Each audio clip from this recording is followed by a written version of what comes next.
தினம் ஒரு தியானம். உங்கள் தேவனாகிய கர்த்தரையே சேவிக்க கடவீர்கள்.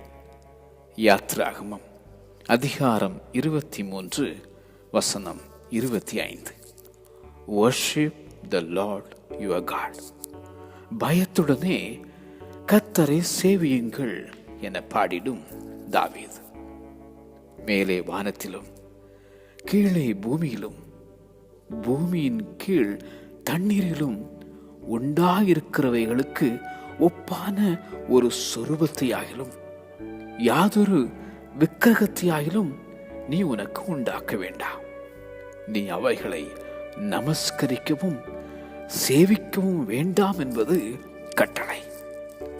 சிருஷ்டிகரை தொழுது சேவியாமல் சிருஷ்டியை தொழுது சேவிக்கும் இந்த மானிடம்.